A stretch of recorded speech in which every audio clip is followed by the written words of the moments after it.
तो जब उससे जल लेने लगे राजा बलि, तो शुक्राचार्य जी ने उनको पहले रोका कि राजा, जिसको आप छोटा मोटा ब्राह्मण समझ रहे हैं, वो स्वयं श्री हरि नारायण हैं और आज आपको ये श्रीहीन करने के लिए आए हैं। संकल्प तुम कर दोगे तो अपना सब कुछ खो दोगे। जितना राज्य पाठ जो सब कुछ आप इतना किया, 99 यज्ञ किया, सब कुछ किया, तो ये इनकी यही लीला है कि आज तुम्हारा सब कुछ हरने के लिए आए। तो ये संकल्प मत करो तुम। लेकिन राजा बलि तो दानवेंद्र थे, तो उन्होंने कहा कि गुरुदेव, यदि इससे बड़ी तो सौभाग्य की बात मेरे लिए क्या होगी अगर श्री हरि नारायण स्वयं पालनहारी मेरे द्वार पर चल करके आए हैं भिक्षुक बन करके मुझसे मांगने, तो इससे बड़ा मेरे लिए गौरव की बात और क्या होगी। लेकिन जो वचन मैंने किया है, जो संकल्प मैं करने जा रहा हूं कि सबको उनके अनुसार दान दूंगा, यज्ञों को संपूर्ण करूंगा, लेकिन आप मुझे रोकने के लिए कह रहे हैं, मैं ऐसा नहीं कर सकता। गुरुदेव, आज मैं क्षमा चाहता हूं आपसे, लेकिन मैं ये संकल्प जरूर करूंगा कि मैं खाली नहीं लौटाऊंगा यहां से।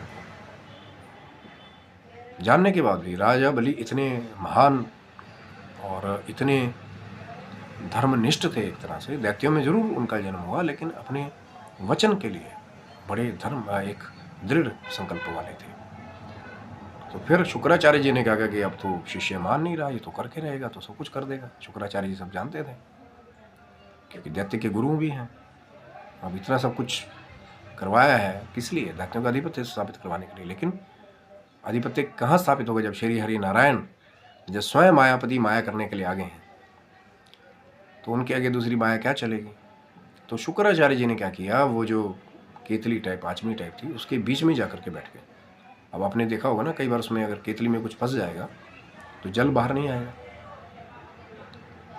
तो कहते हैं कि शुक्राचार्य जी वहाँ बैठ गए और जल बाहर ना आए। भैया, वो भी सिद्धिवान दैत्यों के गुरु थे, उनके पास भी जैसे हनुमान जी के पास सिद्धियाँ थी अपने आप को बड़ा छोटा कर लेने की, उनके पास भी थी। और फिर जल बाहर ना आए और राजा बलि संकल्प करना चाहें, तो फिर ठाकुर जी ने क्या किया कि एक, आप कई जगह कहते हैं कि कुशा, जो ब्राह्मण देवता जिससे पवित्रीकरण करते हैं, कुशा को लिया, बीच में छेद में जो केतली का छेद था उसमें डाला। ठाकुर जी तो सब जानते थे। और शुक्राचार्य जी की एक आंख जो है उसको गोविंदाय नमो नमः कर दिया। तब से शुक्राचार्य जी एक आंख वाले बन गए। और जैसे ही शुक्राचार्य की आंख का गोविंदाय नमो नमः कर दिया ठाकुर जी ने, उसको क्षति पहुंचा दी, तो फिर जल बाहर आया।